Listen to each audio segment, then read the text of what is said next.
Good evening.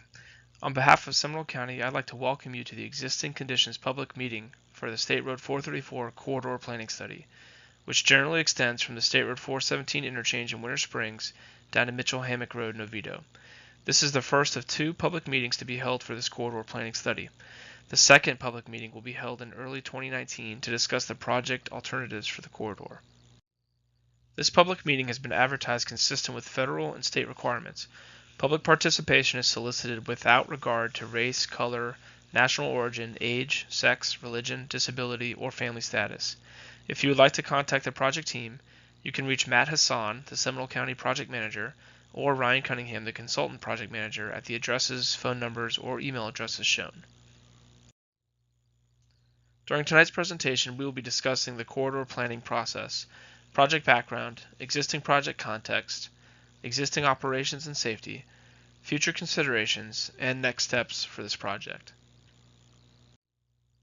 Under the corridor planning process, there are many phases that inform and build upon each other before ultimately leading to a final constructed project. The long-term planning alternative for Metro Plan Orlando's long-range transportation plan identified State Road 434 to be widened from 2 lanes to 4 lanes from Mitchell Hammock Road to State Road 417. We are now in the planning phase of the State Road 434 corridor project. The purpose of the corridor planning study is to identify existing and future corridor needs and to identify the most viable potential solutions to address those needs that can be carried forward to the project development and environment study, also known as the PD&E study, which will evaluate viable alternatives and select the preferred alternative. The corridor planning study will be a starting point for the PD&E study, which is funded for 2020, and preliminary engineering and partial right-of-way is funded in 2021 under Metro Plan Orlando's Transportation Improvement Program. Under the planning phase, we are conducting a multimodal corridor planning study. This study can develop a variety of strategies, including land use strategies, such as land use policies or plans, transportation strategies, such as capital improvements, operations or maintenance projects, and other strategies, such as utility improvements. We are completing the first phase of the corridor planning study, defining the problem, which includes stakeholder outreach, data collection, and synthesizing identified issues and opportunities. We are starting with a blank slate and we want your input in shaping the future of this corridor. Our next steps will be to define guiding principles for the project, including the project's purpose and need and measures of success, and then moving on to defining and selecting the project alternatives. Identified alternatives resulting from the planning phase will be advanced to preliminary engineering. For more complex alternatives, such as roadway widening, the project will go into a PD&E study to evaluate the impacts of viable alternatives and select the preferred alternative. Alternatives that are less impactful may go into a more streamlined process called concept development. After the PD&E or concept development phase, the project goes through final design to create construction plans. If the project requires additional property, the project will go through a right-of-way acquisition phase before advancing to construction. Now, for more specific background on our project. The study limits are from State Road 417 interchange to Franklin Street, and from Smith Street to Mitchell Hammock Road. The section between Franklin Street and Smith Street is currently under construction and is being widened to 4 lanes. We refer to the section from State Road 417 to Franklin Street as Section 1, and the section from Smith Street to Mitchell Hammock Road as Section 2. The major work tasks and timeframes are illustrated on screen.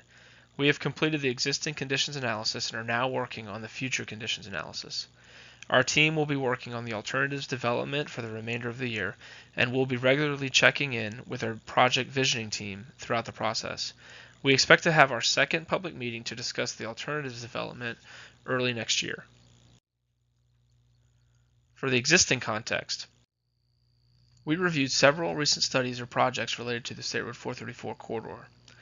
The State Road 434 corridor safety study was completed in 2016 and identified short-term and mid-term safety projects such as intersection lighting, turn lanes, rumble striping, and a traffic signal at Hammock Lane. The safety study also considered the safety impact of long-term alternatives such as widening State Road 434 to 4 lanes and converting the Hammock Lane intersection to a roundabout.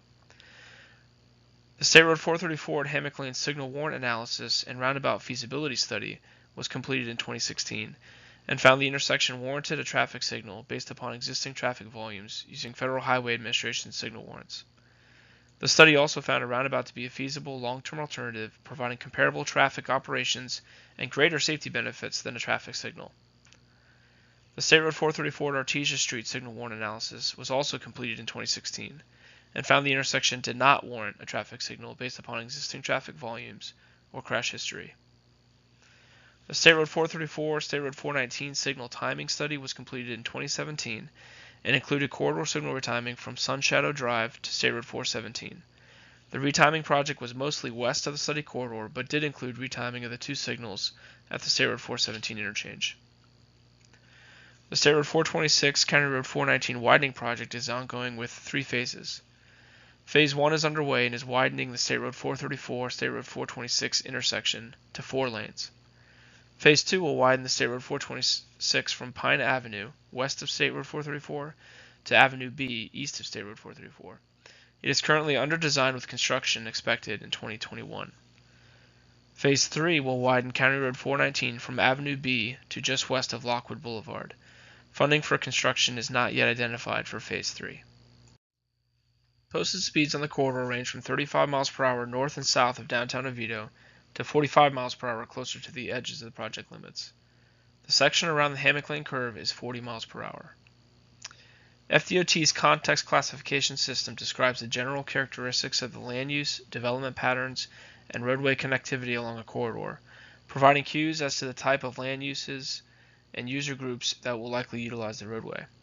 FDOT conducted a project-specific context classification assessment for this corridor planning study based on the existing land uses that are present today. The corridor is predominantly suburban residential in Section 1, with a small portion between Artesia Street and Magnolia Street classified as rural, and the southern portion of the section classified as suburban commercial. In Section 2, suburban residential continues to be predominant, with a portion near Mitchell Hammock Road classified as suburban commercial, and the area at the north end, near downtown Oviedo, classified as urban general. An assessment of the context classification based on future conditions will be conducted to guide the development of design criteria and consideration of future users of the roadway.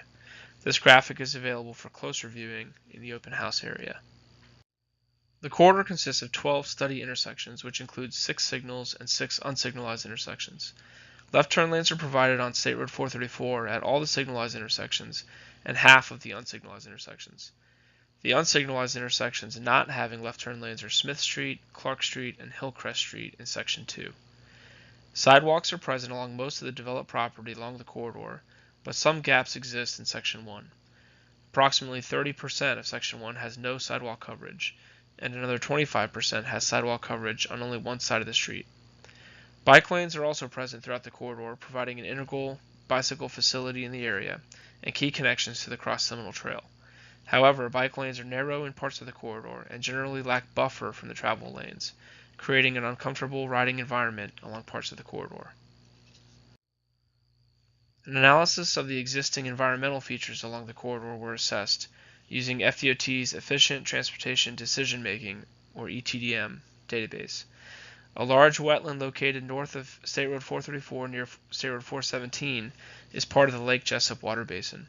Smaller wetlands are scattered along the State Road 434 corridor, with another major wetland being located in the wooded area south of Artesia Street in Section 1.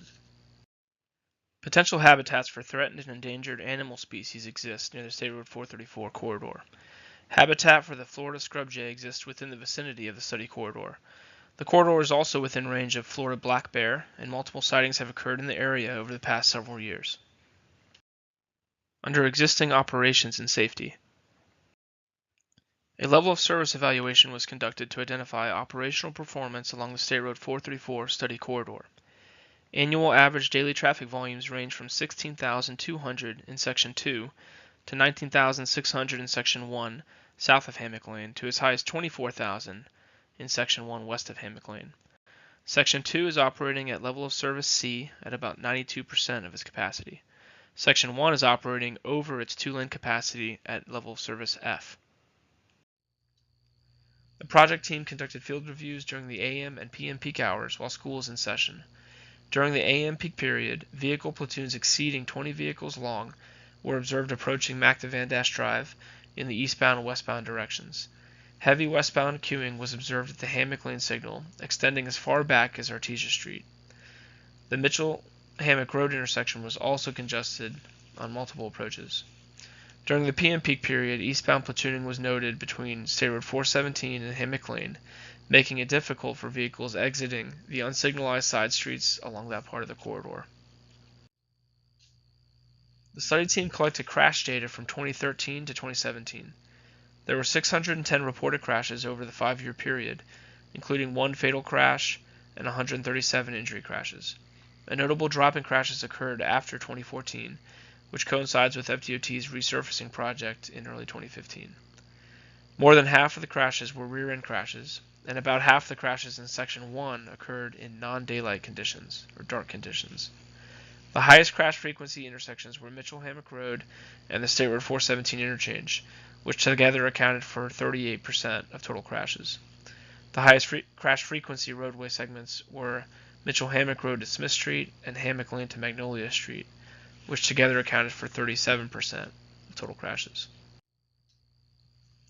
The crash frequency is illustrated in this figure, which shows the higher crash intersections at Mitchell-Hammock Road and the State Road 417 interchange, as well as the high crash segments between Mitchell-Hammock Road and Smith Street and between Magnolia Street and Hammock Lane. This map illustrates the crash severity on the corridor. Yellow dots represent property damage only, or PDO, crashes.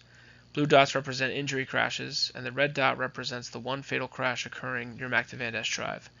From the map, you can see clusters of injury crashes at the Mitchell-Hammock intersection, the roadway section between Boardwalk Avenue and Smith Street, and the State Road 417 interchange area. 3 pedestrian crashes also occurred over the 5-year period. 2 occurred in Section 1, both resulting in injury, and 1 occurred in Section 2, resulting in property damage only. In terms of future considerations, the project team reviewed the future land use designations for the surrounding area. Section 1 will continue to be mostly residential, with an anchor of mixed use around the State Road 417 interchange, pockets of commercial throughout, and more office parcels down by Magnolia and Franklin Street. In Section 2, the future land use is dominated by mixed use from downtown Oviedo to Mitchell-Hammock Road. Opportunities for growth in Section 1 mainly exist on vacant parcels, and opportunities for growth in Section 2 may occur through redevelopment of existing parcels or development outside the immediate vicinity of the corridor. The project team collected information on historical right-of-way and the locations of potential historical structures. The existing right-of-way along the corridor was obtained from the FDOT right-of-way office. Right-of-way generally varies between 50 and 55 feet in Section 1, with the right-of-way widening out around the Hammock Lane curve and the State Road 417 interchange. Right-of-way in Section 2 generally varies between 60 and 66 feet, with the right-of-way widening out to 110 feet on approach to Mitchell-Hammock Road. FDOT's efficient transportation decision-making tool showed there are many buildings and structures along State Road 434 that are either listed or may be eligible for listing on the National Register of Historical Places. These are shown with a blue outline in the figure and include areas adjacent to the State Road 417 interchange and within the area of Hammock Lane in Section 1, and they include most of Section 2. A detailed cultural resource assessment survey will be conducted during the PD&E study, along with additional coordination with the State Historic Preservation Office. If some of these resources are likely to be impacted by the proposed alternatives, early coordination will occur during this planning study. The project team identified issues for the corridor based upon the existing conditions analysis and stakeholder input. These issues were summarized into 4 categories: traffic operations, safety, pedestrian and bicycle, and transit. Traffic operations issues are present along the roadway segments and at several intersections on Section 1, as evidenced by the level of service F operations and the queuing and delay issues observed during the peak hours. These issues are represented by the orange lines and orange dots in the figure.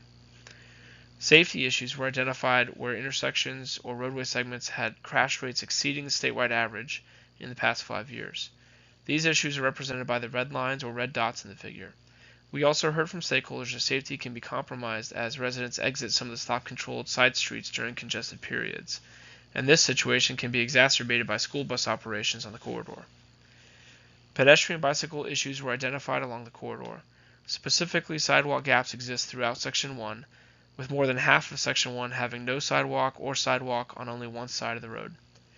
These issues are represented by the yellow lines in the figure. The bike lanes that are present generally lack buffer from the travel lane and are narrow in some places, creating an uncomfortable riding environment along parts of the corridor. The study team noted there are no transit service options available in Section 1, as represented by the purple lines in the figure. Combined with the pedestrian and bicycle issues noted above, there is little opportunity for a resident or employee in this area to make a trip without a motor vehicle. We have summarized these issues on the boards in the open house area, and we would like to hear your thoughts on these issues. Please use the comment forms provided to leave us with your valuable input.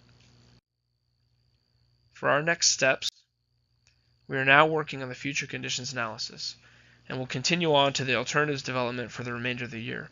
We'll be regularly checking in with our project visioning team throughout the process, which includes some of your elected officials and local planning and engineering staff. We expect to have our second public meeting to discuss the alternatives development early next year.